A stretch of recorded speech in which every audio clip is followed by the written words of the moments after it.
মাল বস্তায় উঠাচ্ছে। আমি একটা পর্যায়ে তাকে থাবা দিয়ে ধরে ফেললাম। আমি তাকে জিজ্ঞাসা করলাম, কি জন্য তুমি এই মাল নিয়ে যাচ্ছ? তিনি আমাকে অভাব দেখালো, আমার পরিবারের অনেক অভাব। এ কথাগুলো যখন আমি আবু হুরায়রা শুনলাম, আমার বড় মায়া লেগে গেল। এই জন্য আমি তাকে ছেড়ে দিলাম। আলহামদুলিল্লাহ, আলহামদুলিল্লাহ নাহমাদুহু ওয়া নাস্তাঈনুহু ওয়া নাস্তাগফিরুহু ওয়া নাউযু বিল্লাহি মিন শুরুরি আনফুসিনা ওয়া মিন সাইয়্যাতি আ'মালিনা। মান ইয়াহদিহিল্লাহু ফালা মুদিল্লা লাহু ومن يضلله فلا هادي له وأشهد أن لا إله إلا الله وحده لا شريك له وأشهد أن محمدا عبده ورسوله الذي أرسله بالحق بشيرا ونذيرا وداعيا إلى الله بإذنه وسراجا وقمرا منيرا.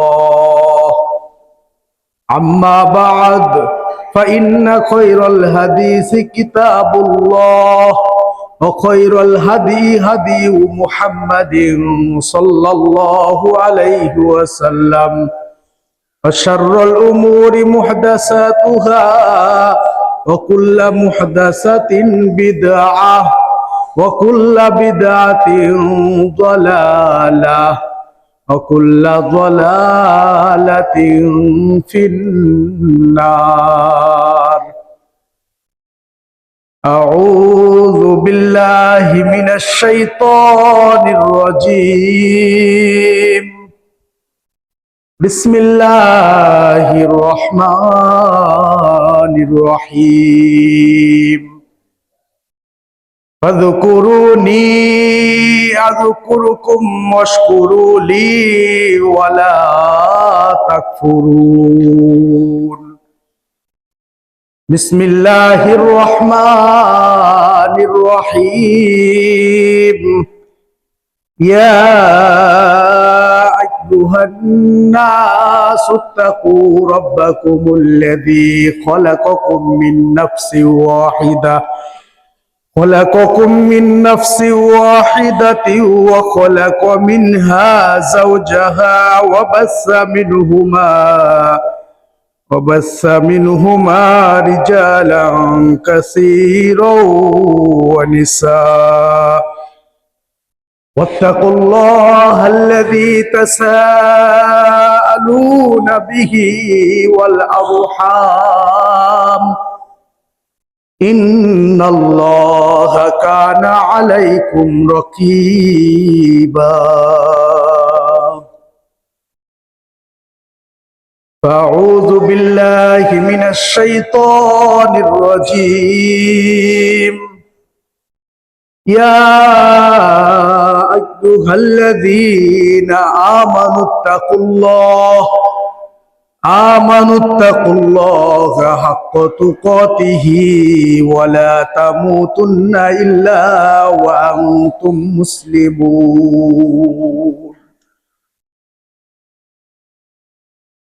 সমস্ত প্রশংসা, সমস্ত তারিফ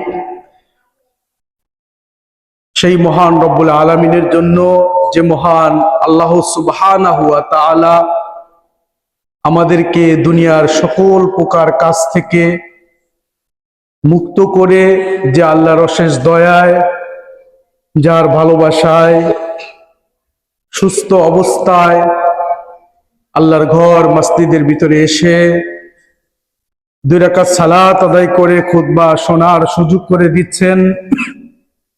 আমরা সেই জন্য আমাদের মহান সৃষ্টিকর্তার প্রতি কৃতজ্ঞতা স্বরূপ শুকরিয়া আদায় করি। সকলেই পড়ি আলহামদুলিল্লাহ। অতঃপর তার প্রিয় নবী, নবিকুল শিরোমণি, যাকে আল্লাহ রাব্বুল আলামিন এই পৃথিবীর মানব জাতির জন্য রহমত হিসেবে প্রেরণ করেছেন, যার মাধ্যমে আল্লাহ তাআলা ওহিয়ে মাতলু এবং ওহিয়ে গয়রে মাতলু, কোরআন এবং হাদিস আল্লাহর পক্ষ থেকে অবতীর্ণ করেছেন, নাজিল করেছেন। যেই নবী আমাদেরকে অন্ধকার পথ থেকে আলোর পথ দেখিয়ে গিয়েছেন, সেই নবীর উপরে আমরা সংক্ষিপ্ত আকারে দরুদ পাঠ করি, সকলেই পড়ি আল্লাহুম্মা সাল্লি আলাইহি আল্লাহুম্মা বারিক আলাইহি। প্রাণপ্রিয় ভাইরা আমার, আমাদের নবী মুহাম্মদুর রাসূলুল্লাহ সাল্লাল্লাহু আলাইহি সাল্লাম, যিনি শুধু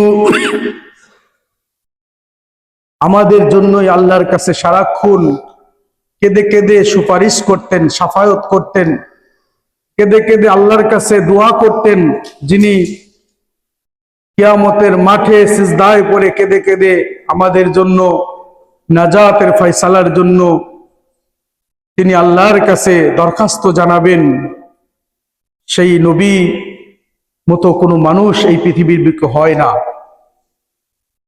সেই নবীকেই আল্লাহ তাআলা পৃথিবীর শ্রেষ্ঠ মানুষ এই জন্যই ঘোষণা করে দিয়েছেন, কারণ আমাদের নবী ছিলেন পাপ মুক্ত, নির্ভেজাল, তিনি ছিলেন অহংকার মুক্ত, পৃথিবীর সর্বশ্রেষ্ঠ মানব, যাকে আল্লাহ তাআলা শ্রেষ্ঠ মানুষ হিসেবে ঘোষণা করে দিয়েছেন। আমরা আবারও সেই নবীর উপরে সংক্ষিপ্ত আকারে দরুদ পাঠ করি, সকলেই পড়ি আল্লাহুম্মা সাল্লি আলাইহি আল্লাহুম্মা বারিক আলাইহি। সম্মানিত প্রাণপ্রিয় ভাইরা আমার, আমি আপনাদের সামনে পবিত্র আল কোরআন থেকে ছোট্ট একটি আয়াতে কালিমা পাঠ করেছি, সূরা আল বাকারার 152 নম্বর আয়াত। আল্লাহ তাআলা যদি আমাকে সুযোগ করে দেন, তাহলে এই আয়াতকে সামনে রেখেই আজকের সংক্ষিপ্ত আলোচনা করার চেষ্টা করব ইনশাআল্লাহ। আমি আপনাদের সামনে যে বিষয়টি আলোচনা করতে চাচ্ছি, যে আমরা গত জুমার দিন আলোচনা করেছিলাম যে এই পৃথিবীকে আল্লাহ তাআলা ধ্বংস দিবেন বিভিন্ন গজব, তার অন্যতম গজব হচ্ছে ভূমিকম্প, ভূমিধস। তো আমরা আজকে কিছু জিকির, কিছু দোয়া, বা আমরা ফরজ নামাজের পর আমাদের মধ্যে কিছু আমল রয়েছে, যে আমলগুলো আমরা আসলে জানি না। অস্ত অনেক শুনি, অনেক বিষয়ে ভিত্তিক এক এক আলেম এক এক রকমের আলোচনা আমাদেরকে প্রতিনিয়ত শুনিয়ে যাচ্ছেন, আমরা শুনছি, কিন্তু আমাদের আমলের জন্য কিছু ওয়াজ প্রয়োজন রয়েছে। এই বিষয়টি নিয়েই আপনাদের সামনে আমি আলোচনা করব ইনশাআল্লাহ। আল্লাহ রাব্বুল আলামিন বলছেন, ফাযকুরুনি আযকুরুকুম ওয়াশকুরুলি ওয়ালা তাকফুরুন। আল্লাহ রাব্বুল আলামিন পবিত্র আল কোরআনে ঘোষণা করে দিচ্ছেন যে সুতরাং তোমরা আমাকে স্মরণ করো, আমিও তোমাদের স্মরণ রাখবো। সুবহানাল্লাহ। আল্লাহ বলছেন বান্দাকে, বান্দিকে, যে তোমরা আমাকে স্মরণ করো, যদি তোমরা আমাকে স্মরণ করো তাহলে আমি আল্লাহ তোমাদেরকে স্মরণ রাখবো। আলহামদুলিল্লাহ। প্রাণপ্রিয় ভাইরা আমার, আল্লাহ রাব্বুল আলামিন আরো বলছেন যে এবং তোমরা আমার কৃতজ্ঞতা প্রকাশ করো, অকৃতজ্ঞ হইও না। মহান আল্লাহ যে আমাদেরকে এই পৃথিবীর বুকে, এই সামনে বসো, সামনে বসো সবাই, যেই আসবেন সামনে ফাঁকা জায়গা আছে, সামনের কাতারে বসার চেষ্টা করবেন, যত সামনে বসবেন তত ফজিলত। তাহলে আল্লাহ বলছেন ফাযকুরুনি আযকুরুকুম ওয়াশকুরুলি ওয়ালা তাকফুরুন। তোমরা আমাকে স্মরণ করো, তাহলে আমি তোমাদের স্মরণ রাখবো। তোমরা আমার প্রতি কৃতজ্ঞতা প্রকাশ করো, তোমরা অকৃতজ্ঞ হইও না। আল্লাহ আমাদেরকে এই পৃথিবীর বুকে নিজ ইচ্ছায় প্রেরণ করেছেন, পাঠিয়েছেন। আল্লাহর দেওয়া শক্তি দিয়ে আমরা চলছি, আল্লাহর দেওয়া পা দিয়ে আমরা হাঁটছি। এক কথায় সবকিছুই আল্লাহ আমাদেরকে দিয়েছে। এই আল্লাহর নিয়ামত পেয়ে, আল্লাহর নিয়ামত খেয়ে আমি আপনি যদি শুকরিয়া না করি, কৃতজ্ঞতা প্রকাশ না করি, তাহলে আল্লাহ আমাদেরকে বলছেন ওই ব্যক্তি হচ্ছে অকৃতজ্ঞ। ওই ব্যক্তি, আল্লাহ ওই ব্যক্তি প্রিয় বান্দা হিসেবে গ্রহণ করেন না। সেই জন্য আমাদেরকে আল্লাহকে স্মরণ রাখা কেমন করে করব? শুধু আল্লাহ আল্লাহ বললেই কি স্মরণ রাখা হয়? আল্লাহ যে আমাদের মধ্যে একটা বিধান দিয়েছে, এই বিধান অনুযায়ী নিজের জীবনকে পরিচালিত করার নাম হচ্ছে আল্লাহকে স্মরণ করা। প্রত্যেকটা মানুষকেই আল্লাহ সীমাবদ্ধতা দিয়েছে, সীমানা করে দিয়েছে জীবনের। এই জীবনের সীমানার শেষ দিন পর্যন্ত আল্লাহকে স্মরণ করতে হবে। আল্লাহকে স্মরণ করা ঈমান আনা অন্যতম কর্তব্য। আল্লাহকে স্মরণ করা, যখন আজান হয় সব কিছু বিরত রেখে ফেলে আমাদেরকে ছুটে আসতে হবে কার দিকে? আল্লাহর দিকে। আল্লাহর পথে চলে আসতে হবে। তাহলে আমরা আল্লাহকে স্মরণ করলাম। শুধু নামাজেই সীমাবদ্ধ নয়, আল্লাহ রাব্বুল আলামিন আমাকে দ্বারা সমাজের কাজ করাবে, আমার যতটুকু সামর্থ্য রয়েছে আমি ভালো কাজ করব, এর মাধ্যমে আমি আল্লাহকে স্মরণ করছি। এই যে আমরা নামাজ পড়ি, এই নামাজ একটা জিকির। কোরআন তেলাওয়াত করা এটা একটা জিকির। তাসবিহ তাহলিল পাঠ করা এটা একটা জিকির। এই জিকিরের মাধ্যমে আল্লাহকে আমাদেরকে কি করতে হবে? স্মরণ রাখতে হবে। প্রাণপ্রিয় ভাইরা আমার, আল্লাহ রাব্বুল আলামিন বলছেন সূরা আল মুনাফিকুন 63 নম্বর সূরার 9 নম্বর আয়াত, আল্লাহ বলছেন ইয়া আইয়ুহাল্লাযীনা আমানু লা তুলহিকুম আমওয়ালুকুম ওয়ালা আওলাদুকুম আন যিকরিল্লাহ ওয়া মান ইয়াফআল যালিকা ফাউলাইকা হুমুল খাসিরুন। আল্লাহ বলছেন, হে ঈমানদার গণেরা, হে মুমিন গণেরা, তোমরা আমি আল্লাহর স্মরণ থেকে, আমি আল্লাহর জিকির থেকে মুখ ফিরিয়ে নিও না। যারা নিজেদের সন্তান সন্তানীগণ, স্ত্রী সন্তান, অর্থ সম্পদের লোভে পড়ে যারা আমি আল্লাহর দিক থেকে মুখ ফিরিয়ে নেয়, আমি আল্লাহর জিকির থেকে যারা নিজেকে বিরত রাখে, এরা গাফেলদের অন্তর্ভুক্ত হয়ে যায়। প্রাণপ্রিয় ভাইরা আমার, এই জন্য আমাদেরকে আল্লাহকে স্মরণ করতে হবে। ফাযকুরুনি আযকুরুকুম। আল্লাহ বলছেন তোমরা আমাকে স্মরণ করো, তবে আমিও তোমাদেরকে স্মরণ রাখবো। আজকে আমি বান্দা সব আল্লাহর কাছ থেকে সুবিধা নিতে চাই, কিন্তু আল্লাহর জন্য যে আমার বান্দা হিসেবে কৃতজ্ঞতা প্রকাশ করা, এটা আমার দ্বারা হচ্ছে না। তাহলে আল্লাহ কিভাবে আমার প্রতি সন্তুষ্ট থাকবেন?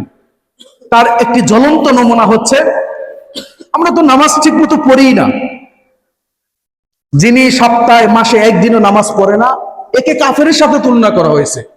আর যিনি 2 ওয়াক্ত পড়ে, 3 ওয়াক্ত পড়ে না, 4 ওয়াক্ত পড়ে, 1 ওয়াক্ত পড়ে না, এই হচ্ছে বেনামাজি। আমরা নিজেরাই নিজেদের প্রশ্ন করি যে আমি নামাজি কি বেনামাজি? আমি একজন মুসলমান আছি না কাফেরের সাথে আমার নামটা তুলনা হয়ে গিয়েছে? আমার অবস্থান থেকে আমি নিজেকেই নিজে প্রশ্ন করি, তাহলে আমি উত্তরটা পেয়ে যাব। এই যে আমরা জুমার নামাজে সপ্তাহ শেষে আসি, এই জুমার নামাজে এসেও আমরা কি করি? তাড়াহুড়া করি। মুসলমানদের ঈদের দিন হচ্ছে এই জুমার দিন। দেখবেন যে একটা সময় এই মসজিদ ভরে যাবে, কিন্তু আমাদের উচিত ছিল না ভাই আগে আগে আসা? আমরা কি এই টাইমটা জানি না? অবশ্যই, কিন্তু আমরা এই সময়টা জানি, কিন্তু আমাদের উদাসীনতা, আমাদের অবহেলা, গতকাল সকাল 6টা 15 এখানে বসেই আমরা কিছু মুসল্লিদের নিয়ে নামাজ শিক্ষা করছিলাম। এই মসজিদ 2বার কেঁপে উঠল। যদি যে কাঁপুনিটা দিয়েছে এই কাঁপুনির মাত্রাটা যদি একটু বেশি হতো, তাহলে এই যে আমাদের সম্মিলন হচ্ছে, আমরা এই যে সাংসারিক সকাল থেকে অনেক কাজ কর্ম করলাম, এগুলো আর করার সুযোগ থাকতো ভাই? আমাদের অবস্থানটা কোথায় যেত? আমরা এই কথাটা কখনোই ওইভাবে চিন্তা করি না।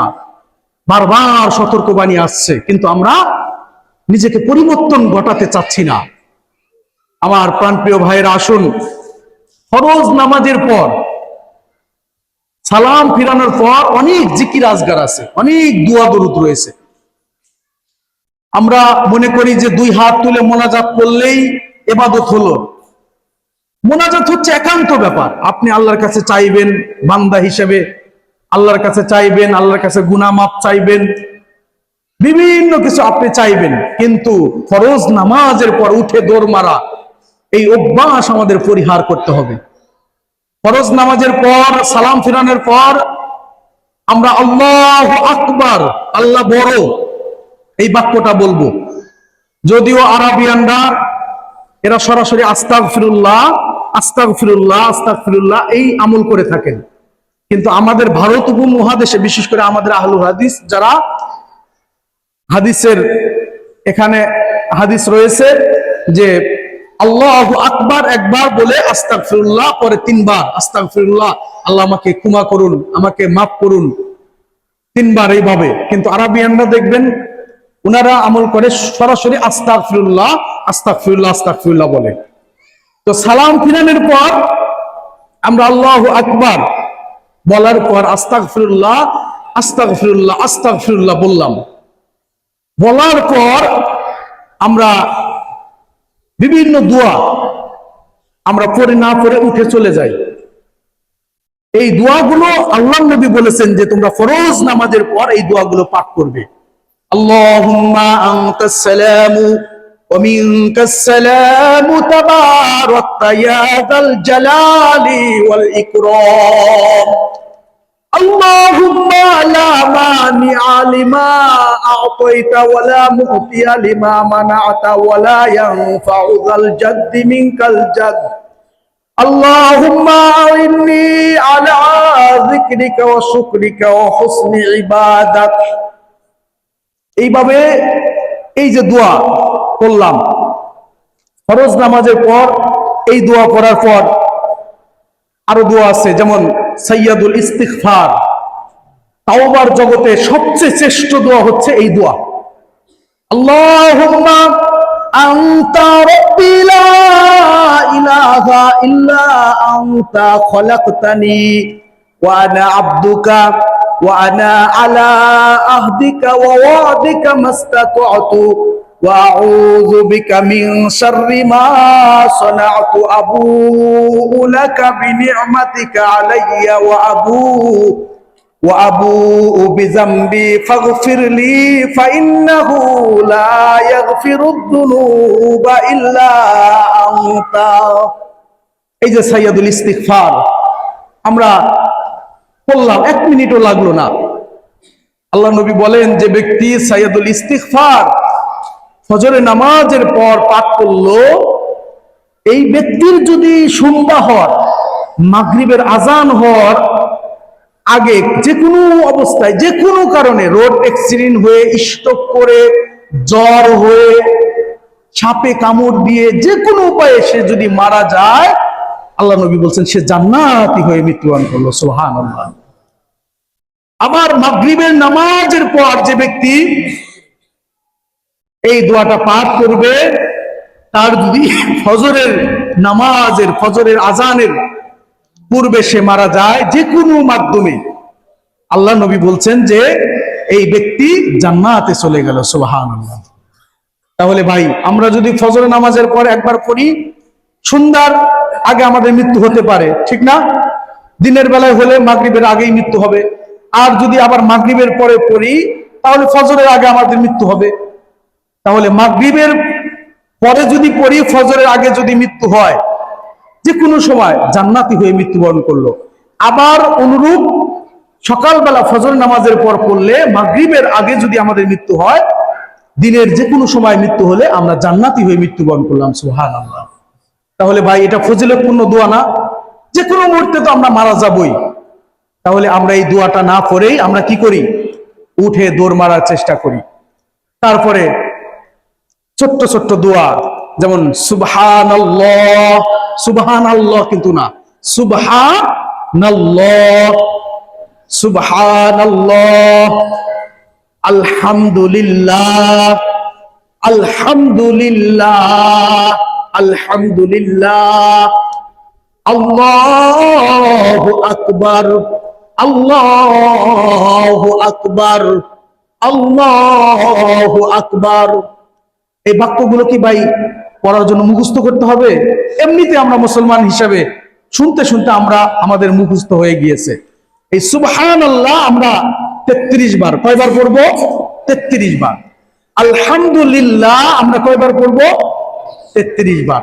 আল্লাহু আকবার আমরা 33 বার পাঠ করব। কিভাবে পড়ব? আমরা তাসবির দানা দিয়ে পড়বো না, কারণ এই তাসবিহ দানাগুলো কিয়ামতের মাঠে কথা বলবে না, কিন্তু আমার আপনার হাতের অঙ্গ প্রত্যঙ্গ গুলো কি করবে? কথা বলবে। এই যে আল্লাহ তাআলা দেখেন কি সুন্দর গুনার জন্য ব্যবস্থা করে দিয়েছে। আমরা এই আঙ্গুল দিয়ে আজকে কি করি? শুধু মোবাইলে গেমস খেলি, মোবাইল টিপি, কিন্তু এই আঙ্গুল দিয়েছে আল্লাহ ইবাদতের জন্য, ঠিক না ভাই?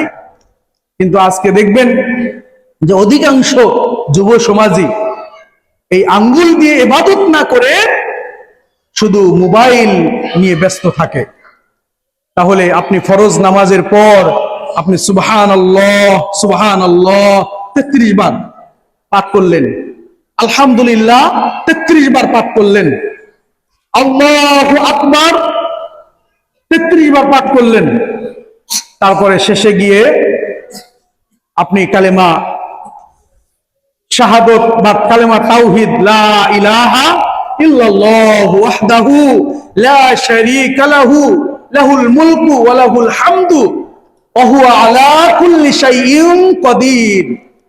আল্লাহ নবী বলছেন, যে ব্যক্তি 33 বার সুবহানাল্লাহ, 33 বার আলহামদুলিল্লাহ, 33 বার আল্লাহু আকবার আর শেষে কালেমা তাওহীদ বলে 100 পূর্ণ করলো, ওই ব্যক্তির সাগরের ফেনা সমতুল্য, যদি আপনার সাগরে যে ফেনা জমা হয় অনেক বিশাল বড় ফেনার এরকম ভাবে ফেনা দিয়ে পরিপূর্ণ হয়ে যায়, এত বিশাল, এত পরিমাণও যদি একজন মানুষের পাপ তার আমলনামায় জমা হয়, এই বিশাল আকারের পাপকে আল্লাহ এই ক্ষমা করে দেন। সুবহানাল্লাহ। আমাদের কি ভাই গুনাহ নাই? আমরা কি নিরাপদ মানুষ? আমরা কি পাপমুক্ত মানুষ? কিন্তু আজকে আমরা এমন ভাবে চলি, আমরা এমন ভাবে নিজেকে উজাড় করে আমরা প্রদর্শন করি যেন আমি পাপিষ্ট ব্যক্তি নয়। এই জন্য আমাদের এই পাপ থেকে মাপ পাওয়ার এটা একটা উপায়। আমার যুবক ভাইয়েরা, আপনাদের মেধা শক্তি ভালো, আপনি নামাজে এসে তাড়াহুড়া না করে উঠে না গিয়ে আপনি এই জিকিরগুলো ফরজ নামাজের পর সুন্দরভাবে আপনি পাঠ করতে পারেন। শুধু তাই নয়, আল্লাহ নবী শিক্ষা দিচ্ছেন, লা ইলাহা ইল্লাল্লাহু ওয়াহদাহু লা শারীকা লাহু লাহুল মুলকু ওয়া লাহুল হামদু ওয়া হুয়া আলা কুল্লি শাইইন কাদির। এই কালেমা তাওহীদ যে ব্যক্তি ফরজ সালাতের পর যিনি কি করবে? 100 বার পাঠ করবে, আল্লাহ রাব্বুল আলামিন তাকে 10 জন কৃতদাস, 10 জন গোলাম আজাদ করার সমান নেকি তার আমলনামায় আল্লাহ দান করে দিবে। বিশাল কথা, বিশাল বড় একটা মানুষকে আপনি গোলামকে কিনে মুক্ত করে দেওয়া, এটা অল্প পয়সার কাজ নয়, বিশাল পয়সার মালিক হতে হবে। এরকম আপনি প্রত্যেক ফরজ নামাজের পর যদি 100 বার এই কালেমা তাওহীদটা পাঠ করেন, তাহলে আল্লাহ নবী বলছেন তার আমলনামায় 10 জন গোলাম, 10 জন মানুষকে মুক্ত করে দিলে যেই পরিমাণ নেকি হবে, এই পরিমাণ নেকি এই দুয়ার মাধ্যমে আল্লাহ তার আমলনামায় দিয়ে দিবেন। শুধু তাই নয়, তার আমলনামায় 100টা নেকি লেখা হবে। তার আমলনামায়, তার গুনাহ খাতার আমলনামা থেকে 100টা গুনাহ মার্জনা করা হবে এবং সেদিন সকাল থেকে সন্ধ্যা পর্যন্ত তিনি শয়তান থেকে মুক্ত পেয়ে যাবে। আবার যদি আপনি মাগরিবের পরে এভাবে পড়েন, আবার রাতেও অনুরূপ নেকিগুলো আপনার আমলনামায় যুক্ত হতে থাকবে। প্রাণ প্রিয় ভাইরা আমার, ছোট্টবেলায় আমরা বক্তব্যে গিয়ে এই দোয়াগুলো শিখেছিলাম। এই কালেমা তাওহীদ, লা ইলাহা ইল্লাল্লাহু ওয়াহদাহু লা শারীকা লাহু লাহুল মুলকু ওয়া লাহুল হামদু ওয়া হুয়া আলা কুল্লি শাইইন কাদির। আমার নবী বলেন, এই কালেমা তাওহীদ যদি একবার ফরজ সালাতের পর আপনি 100 বার সময় নেই, 100 বার হয়তোবা আপনি এত সময় দিতে পারবেন না, একবার যদি আপনি পাঠ করতে পারেন, আমার নবী বলেন তাকে এরকম ভাবে ইসমাইল আলাইহিস সালামি বংশীয় একজন গোলাম আজাদ করার সমতুল্য নেকি তার আমলনামায় আল্লাহ তাআলা দান করে দিবে। ইসমাইল আলাইহিস সালামি বংশীয় মানুষের মর্যাদা অনেক বেশি ছিল, অনেক দামি মানুষ। এই বংশের লোকের মর্যাদা বেশি বিদায় এই বংশের লোককে গোলামদের দাম ছিল বেশি। এদের মুক্ত করলে যে নেকি, এই নেকি আপনার আমলনামায় আল্লাহ তাআলা দান করবে। একবার 1 মিনিটও লাগবে না। শুধু তাই নয়, 10টি নেকি তার আমলনামায় লেখা হয়, 10টি গুনাহ আল্লাহ তাআলা মোচন করে দেয়, 10টি মর্যাদা আল্লাহ রাব্বুল আলামিন বৃদ্ধি করে দেন। এমনকি সেদিন সকাল থেকে সন্ধ্যা পর্যন্ত আল্লাহ তাআলা শয়তানের ধোঁকা থেকে তাকে নিরাপদ করে দেন। আবার রাতের বেলায় যদি অনুরূপ এই দোয়াটা পাঠ করেন, অনুরূপ নেকিগুলো আল্লাহ তাআলা তার আমলনামায় দিতে থাকেন। শুধু তাই নয়, কালেমা তামজিদ সুবহানাল্লাহি ওয়াল হামদুলিল্লাহি ওয়া লা ইলাহা ইল্লাল্লাহু আল্লাহু আকবার। এই কালেমা তামজিদ যিনি পাঠ করবে, আমার নবী বলেন এই কালেমা তামজিদ পাঠ করলে তার আমলনামা থেকে গুনাহ এমন ভাবে মুছা হয়, শীতকালে যেমন ওই কাঠ গাছগুলোর পাতাগুলো এমনিতেই জোরে জোরে জমিনে পড়ে যায়। একজন ব্যক্তি যখন ফরজ সালাত আদায় করার পর এই দোয়াটা, এই কালিমা তামজিদটা পাঠ করতে থাকে, তার আমলনামা থেকে তার গুনাহগুলো এইভাবে কাঠ গাছের পাতার মতো জোরে জোরে মুক্ত হয়ে যায়। ও আমার মা বোনেরা, শুধু দুনিয়া নিয়ে ব্যস্ত, কিভাবে 2 তালাকে 5 তালা করবে, কিভাবে একটা বাড়ি থেকে 5টার বাড়ির মালিক হবে, জিকির আজগার কোনো তোয়াক্কাল করা নেই। মানুষ শুধু দুনিয়াদারি নিয়ে ব্যস্ত, কে কাকে মেরে কে কাকে ঠকিয়ে নিজেকে জাহির করবে, প্রদর্শন করবে, এই প্রতিযোগিতায় ব্যস্ত। অথচ আমার আল্লাহ কত ফজিলতপূর্ণ ইবাদত আমাদের মধ্য দিয়েছে, আমরা সেগুলো করি না। নবী বলেন এই কালেমা তামজিদ যদি কেউ পাঠ করে, এই বাক্যগুলো কিয়ামতের দিন বিপদের সময়, যেদিন আপনার ভাই আপনার পাশে গিয়ে আপনাকে উদ্ধার করবে না, আপনার দলের নেতা তো দূরে থাক, আপনার সন্তান যেদিন আপনার কাছে যাবে না, আজকে যেই মানুষগুলো আপনাকে সম্মান দিচ্ছে, আপনার কথা মতো চলছে, এই মানুষগুলো সেদিন আপনার কাছে ভিড়বে না। ওই সময় এই বাক্যগুলো ডানে বামে, উত্তরে পশ্চিমে দক্ষিণে এই আটককারী ব্যক্তিকে নিরাপত্তা দেওয়ার জন্য, জাহান্নামের আযাব থেকে বাঁচানোর জন্য তিনি ঢাল স্বরূপ এদিক ওদিক চারদিক দিয়ে ঘুরতে থাকবে, যেন তাইয়িবাম মুবারাকান ফি। এই দোয়া কি সবাই পড়ে? আমাদের বাংলাদেশের মুসলমান সবাই কিন্তু পড়ে না, অথচ ছোট্ট একটা দোয়া। আমার নবী একদিন সালাত আদায় করাচ্ছেন, নামাজ পড়াচ্ছেন, এমন সময় একজন সাহাবী এই দোয়াটা পড়ে উঠলেন। আল্লাহর নবী নামাজ শেষে বললেন, কে গো কে এই দোয়া পড়েছো, কে এই দোয়া পাঠ করেছো? যিনি পড়েছেন তিনি তো ভয় ভীতি হয়ে গিয়েছেন, না জানি কি করে ফেললাম।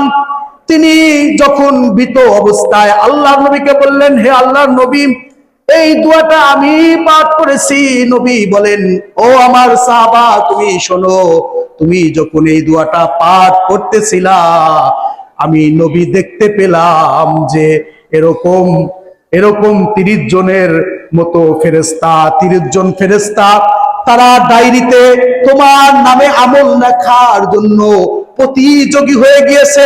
কে কত বেশি তোমার নামে নেকি আমল লিখবে, এর জন্য তারা পরস্পর তারা প্রতিযোগিতা শুরু করে দিয়েছে। সুবহানাল্লাহ। প্রাণপ্রিয় ভাইরা আমার, এই ছোট্ট ছোট্ট আমলগুলো আমরা করতে চাই না। নামাজ শেষ আমরা একটা দৌড় মারার চেষ্টা করি। এটা কি আমাদের উচিত? মসজিদে আসবো আল্লাহর ভয় ভীতি নিয়ে, গুনাহ মাপের জন্য। আমি তো অপরাধী। এই যে বারবার এই নরসিংদী উৎপৃত্ত স্থান, এই ভূমিকম্প, তার মানে কি আমরা কতটুকু ভালো মানুষ? এটা আমরা, আল্লাহ আমাদের বিভিন্ন সময় সতর্ক দিয়ে বুঝাচ্ছে। এই জন্য আসুন, ফিরে আসার পথ রয়েছে। দিনে যে পাপ করে, দিনের পাপকে আল্লাহ রাতে ক্ষমা করে দেন, রাতের পাপকে আল্লাহ দিনে ক্ষমা করে দেন। অতএব আপনি আল্লাহর কাছে ক্ষমা চাইতে হবে। প্রাণ প্রিয় ভাইরা আমার, আসুন, সময় নেই, অনেক কথা ছিল। আল্লাহ নবী বলেন, যিনি ফরজ নামাজ পড়ার পরে কি করলো? আয়াতুল কুরসি, পবিত্র আল কোরআনের 2 নম্বর সূরা, সূরা আল বাকারার 2টি মাত্র আয়াত, এই আয়াতুল কুরসির আয়াতটা যিনি পাঠ করবে, আল্লাহু লা ইলাহা ইল্লা হুয়াল হাইয়ুল কাইয়্যুম লা তাখুযুহু সিনাতু ওয়ালা নাওম, অর্থাৎ এই আয়াতুল কুরসির একটি আয়াত এবং সূরা বাকারার শেষে 2টা আয়াতের আলাদা ফজিলত রয়েছে। এই আয়াতুল কুরসি সম্পর্কে আমার নবী বলেন, যিনি ফরজ নামাজের পর আয়াতুল কুরসি পাঠ করে, তার জন্য জান্নাতে যাওয়ার বাধা তার মৃত্যু। সে মরে নাই, তাই জন্য সে জান্নাতে যায়নি। সে মারা গেলেই জান্নাতে চলে যাবে। অথচ আমরা এই আয়াতুল কুরসির আমল করি না। প্রাণপ্রিয় ভাইরা, শুধু তাই নয়, রাতে যখন আমরা ঘুমাতে যাই, ঘুমানোর সময় আমরা এই আয়াতুল কুরসির আমল আমরা করতে পারি। আন আবি হুরায়রা রাদিয়াল্লাহু তাআলা আনহু থেকে বর্ণিত, তিনি বর্ণনা করেন, আল্লাহ নবী বলছেন, আমার নবী আমাকে দায়িত্ব দিলেন। কি দায়িত্ব দিলেন?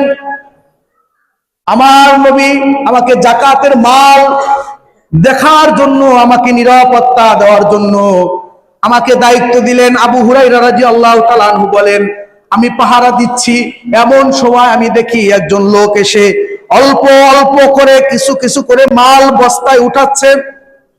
আমি একটা পর্যায়ে তাকে থাবা দিয়ে ধরে ফেললাম।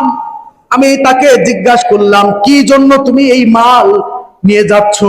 তিনি আমাকে অভাব দেখালো, আমার পরিবারের অনেক অভাব। এই কথাগুলো যখন আমি আবু হুরায়রা শুনলাম, আমার বড় মায়া লেগে গেল। এই জন্য আমি তাকে ছেড়ে দিলাম।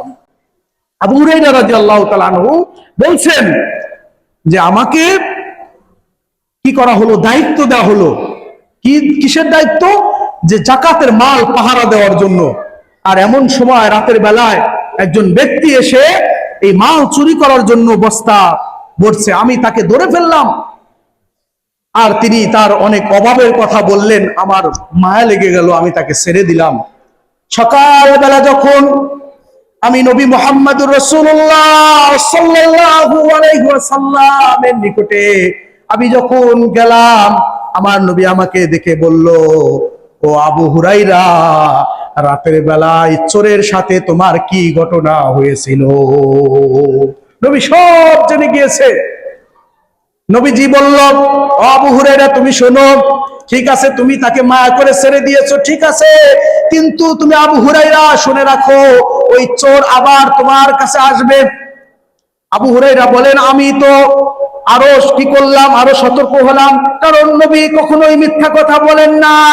ঠিক অনুরূপ রাতের বেলায় ওই চোরটা আবার পুনরায় বস্তা নিয়ে এই বরকতপূর্ণ খাবার নেওয়ার জন্য আবার চলে আসলো। আমি তাকে ধরে ফেললাম। এবারও তিনি মায়াবী কথা বললেন, অভাবের কথা বললেন, আমি তাকে মায়া লেগে ছেড়ে দিলাম। পরের দিন অনুরূপ নবীজির কাছে যখন আমি পৌঁছালাম, আল্লাহর নবী আমাকে বলল, আবু হুরাইরা, তুমি ওই চোরকে আবারও ছেড়ে দিয়েছো, তুমি দেখবা ওই চোর তোমার নিকট আবার আসবে। তৃতীয় দিনও আসলো, নবীজি তাকে ধরে ফেললেন, আবু হুরায়রা তাকে ধরে ফেললেন। এবার তিনি মায়ের কথা বললেন, কিন্তু তাকে ছাড়লেন না। বললেন, আমি তোমাকে এবার নবী মুহাম্মদ রাসূলুল্লাহ সাল্লাল্লাহু আলাইহি সাল্লামের নিকটে নিয়েই যাব।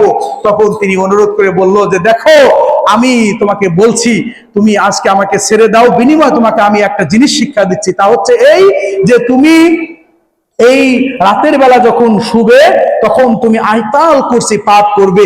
তুমি শুনে রাখো, আল্লাহ তাআলা তোমার এই অর্থ সম্পদের, তোমার এই জানমালের নিরাপত্তার দায়িত্ব আল্লাহ নিয়ে নিবেন। তিনি তার ফেরেশতার মাধ্যমে পাহারা দিয়ে দিবেন। সুবহানাল্লাহ। বন্ধুগণেরা আমার, আমরা যতই বাড়িতে পাহারাদার রাখি, যতই শক্তিশালী আলমারি বানাই না কেন, আমাদের যদি বড় ধরনের ক্ষতি হয়ে যায়, আমরা বাঁচতে পারবো না। কিন্তু আল্লাহ যদি বাঁচিয়ে দেন, কোনো নিরাপত্তা ছাড়াই বাঁচা যাবে। তখন আল্লাহ নবীর কাছে যখন এই কথাগুলো আবু হুরায়রা বললেন, আল্লাহ নবী বললেন, হে আবু হুরায়রা, শোনো, তিনি চোর, এটা সত্য, কিন্তু তিনি তোমাকে চরম একটা কথা, সত্য কথা শিক্ষা দিয়েছে। তা হচ্ছে এই যে, আয়াতুল কুরসির আমল যদি এটা করো, ঠিক অনুরূপ উনি যে কথা বলেছে এটাই। আর তুমি শুনে রাখো, উনি কে জানো? উনি হচ্ছেন শয়তান, উনি কোনো মানুষ নয়। এই জন্য প্রাণপ্রিয় ভাইয়েরা আমার, আসুন আমার আরো কিছু জিকির আজগার, যেমন সুবহানাল্লাহি ওয়া বিহামদিহি, আবার সুবহানাল্লাহি ওয়া বিহামদিহি সুবহানাল্লাহিল আযীম, আরো কিছু ছোট ছোট জিকির রয়েছে যেগুলো আমরা বসে বসে করতে পারি। যে কোনো সময় আমরা মানুষের সমালোচনা না করে আমরা এই জিকিরগুলো মাধ্যমে আমাদের পাপগুলো মোচন করে নিতে পারি। এই জিকিরগুলো নিয়ে আমরা সামনে আবার কথা বলবো। আপনাদের উদারত আহ্বান, প্রত্যেক ফজরের নামাজের পর এখানে নামাজ প্র্যাকটিক্যাল শেখানো হয়। এখানে যে প্রয়োজনীয় দোয়াগুলো রয়েছে, আপনাদের আমাদের যেগুলো না জানলেই নয়, এই জিনিসগুলো এখানে শিক্ষা দেওয়া হয়। আমরা যারা বাড়িতে থাকি, ফজরের নামাজ আমরা এই মসজিদে ইনশাআল্লাহ শামিল হব, এগুলো আমরা প্র্যাকটিক্যাল শিখবো। আসুন আল্লাহর দিকে ফিরে আসুন, অন্যথায় কোনো উপায় নেই। আজকে মরে গেলে সব কিছু ফেলে, সব কিছু রেখে আমার আপনার ওই মাটির জগতে চলে যেতে হবে। এই জন্য আমি আর আপনাদেরকে কথা বাড়াচ্ছি না। আল্লাহ যেন আমাদেরকে ফরজ নামাজ পড়ে আমরা যেন দৌড় না মেরে, আমরা ফরজ নামাজের পর এই জিকিরগুলো, এই তাসবিহগুলো আপাতত আমরা পাঠ করি। আমাদের যেন আল্লাহ সে তৌফিক দান করেন। আল্লাহুম্মা আমিন।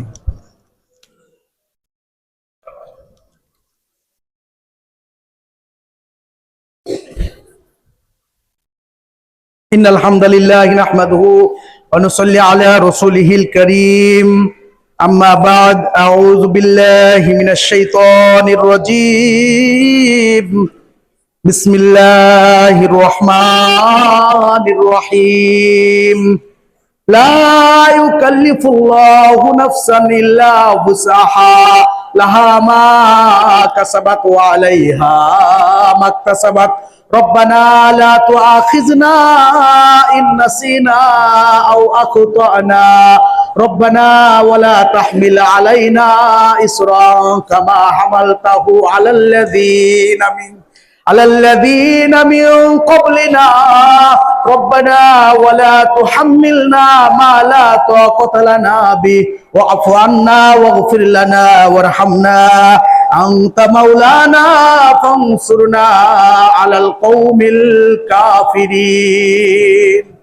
প্রিয় ভাইরা আমার, আমাদের জানেন যে ইসলামী মহাসম্মিলন 3 দিন ব্যাপী 2 দিন চলে না, লানাকুনান্না মিনাল খাসিরিন।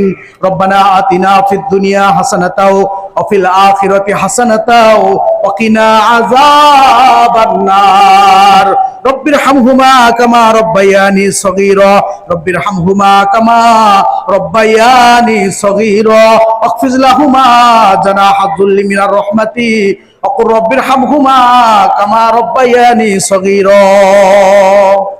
আমাদের রাস্তার উত্তর পাশের বাদলের মেয়ের জামাই দোয়া চেয়েছে, 500 টাকা দিয়েছে। আমরা দোয়া করি আল্লাহ তাকে সুস্থতা দান করুন, আল্লাহুম্মা আমিন। আমাদের অলি ভাই, আমাদের সমাজের, আমাদের 5 ওয়াক্ত নামাজের মুসল্লি, তার একটা মাত্রই ছেলে, ছেলেটা কোরআনের হাফেজ হয়েছে। আব্দুল্লাহ বিন হারিস এই মাদ্রাসায়, তার মাদ্রাসায় পড়েন।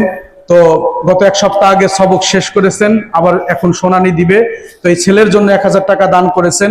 আমরা দোয়া করি আল্লাহ যেন তার এই ছেলেকে একজন দিনের বড় মানের খাদেম হিসাবে কবুল করেন, আল্লাহুম্মা আমিন। আমাদের মধ্যে আরো অনেকেই দোয়া চেয়েছেন, আমরা প্রত্যেকের কল্যাণকামী। আমরা কেউ কারোর প্রতি হিংসা করব না, আমরা কেউ কারোর প্রতি অবজ্ঞা অবহেলা করব না। আমরা সবাই সবার জন্য দোয়া করব, আল্লাহ যেন সকল মানুষের আপদ বিপদ দূর করে দেন।